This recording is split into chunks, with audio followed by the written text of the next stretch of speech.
Hello everyone.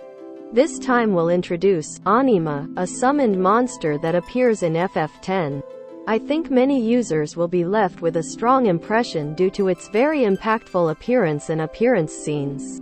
We'll talk about the behind-the-scenes story of Anima. Let's enjoy watching it. First, let's list the features of Anima. This is one of the summoned monsters that appear in FF10. The figure is that of a mummy with its arms crossed in front of its chest, covered in a shell-like substance, and chained from above. It has a terrifying appearance that is unlike any other summoned monster that has appeared in FF. The scene where chains fall from the sky and slowly appear from underground is a terrifying scene. Its combat ability is high, and it is powerful enough to deal over 9,999 damage immediately after being able to use it.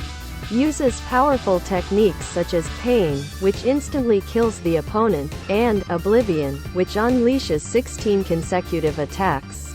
Oblivion in Japan is called Chaotic D, which means chaotic dimension.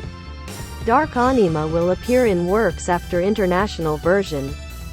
It has an even scarier appearance than the normal Anima, and appears as a formidable enemy with over 8 million HP. Anima can be obtained at Baj Temple at the end of the story. In order to obtain it, it was necessary to obtain all the spheres in the temple, and I think many users had a hard time. Anima's first appearance was very flashy. What's more, there was a terrifying effect in which blood flowed from the eyes, which I think left a strong impression on many users. Anima is the form of Seymour's mother turned into a summoned monster. Anima's necklace features a figure that appears to be Seymour's mother. I would like to tell you a little bit about an episode related to Seymour's mother. 28 years before the story of FF10, Seymour is born to Jiskal of the Guado tribe and a human. Seymour is persecuted by the Guado tribe because he is a half-breed with a human. Jiskal, the leader of the Guado tribe, abandons Seymour and his mother. Seymour and his mother arrive at the Baj temple and end up living there. Although Seymour harbored anger and hatred in his heart from an early age, his mother recognized his talent as a summoner.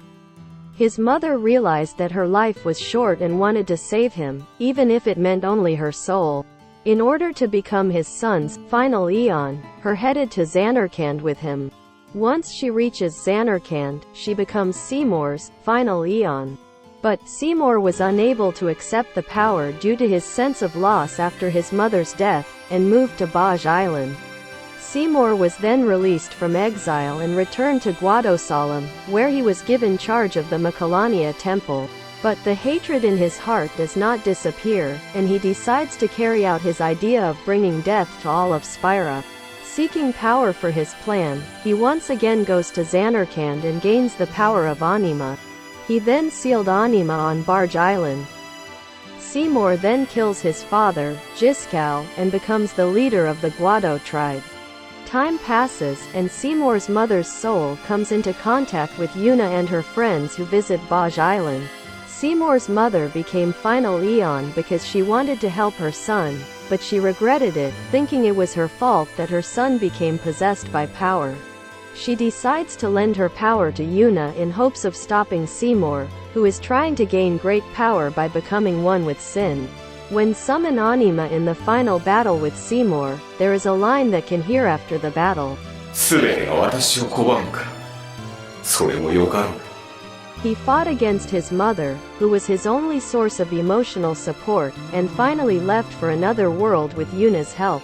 The story of Seymour's mother, who became an Anima for her child, ends with her fighting against her child.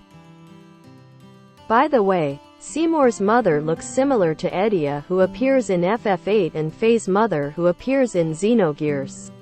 All three have long black hair that is parted in the center, and their looks are reminiscent of Japanese women from the 1990s. Why did Seymour not die even though he had activated Final Eon's Anima? The summoner won't die just by activating Final Eon. When defeats Sin with Final Eon, Yu Yevon will possess Final Eon. At this time, a heavy burden falls on the summoner, who has a strong bond with Final Eon. Unable to bear the burden of the moment, the summoner dies. This means that won't lose any lives if cast Final Eon, unless it's against Sin. Seymour never used Anima against Sin. Furthermore, Seymour didn't really have a strong bond with his mother, so he didn't die when he activated Final Eon. Even summoned monsters born as Final Eons will become normal summoned monsters if they do not have a strong bond with a person who becomes a Faith. This is the reason why Yuna, who is not Seymour, was able to use Anima. Final Eon's appearance is said to reflect the spirit of faith. Anima's appearance may reflect Seymour's mother's wishes for her child, but cursed appearance may be due to the hatred she has endured. It is also painful and sad that the form that became Faith retains its human form. In the final battle with Yu Yevon, you can hear the line from Anima, "This is redemption." Here are some things can infer about Anima.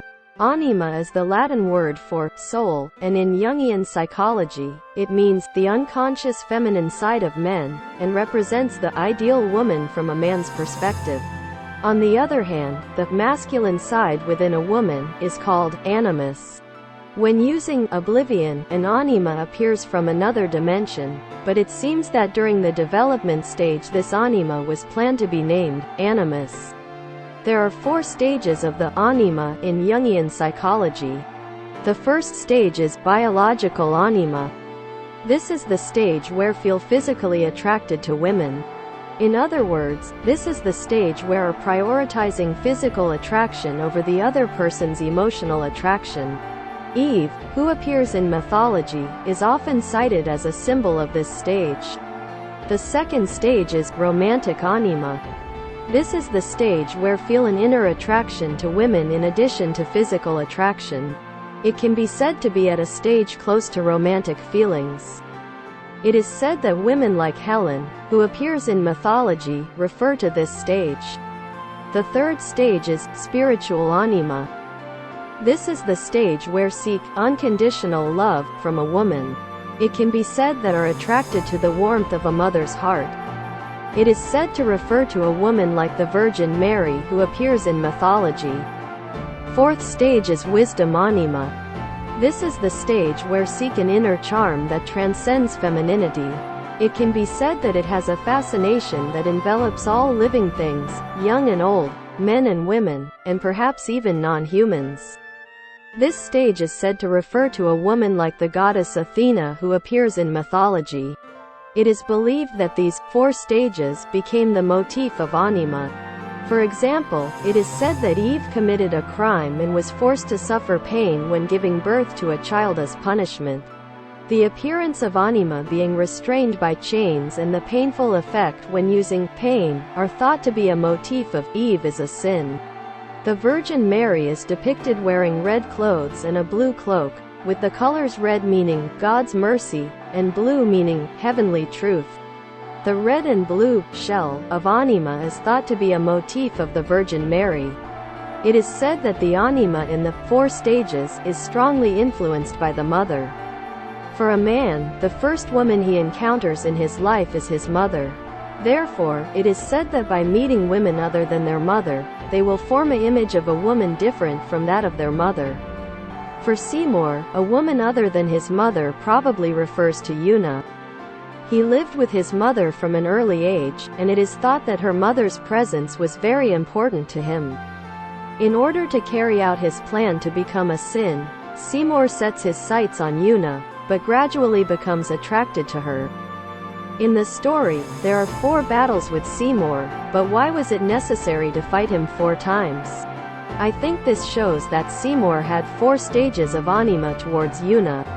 If think about it that way, he may have been happy that he was able to go to another world with Yuna's help in the end. I think one of the fun things about FF is that can examine the story in light of things like mythology and psychology. Did you enjoy this video? FF8, the two games before FF10, had a complicated story and was unpopular. To that end, FF9 was created with the theme of returning to basics, and FF10's main story was simply drawn as the love between Tidus and Yuna. This is just my speculation, but I think that because the main plot was a simple story, they wanted the Seymour episode to be a deep story that involved mythology. I would be happy if people would fall in love with Final Fantasy even more through videos like this. Thank you for watching the video until the end. Goodbye.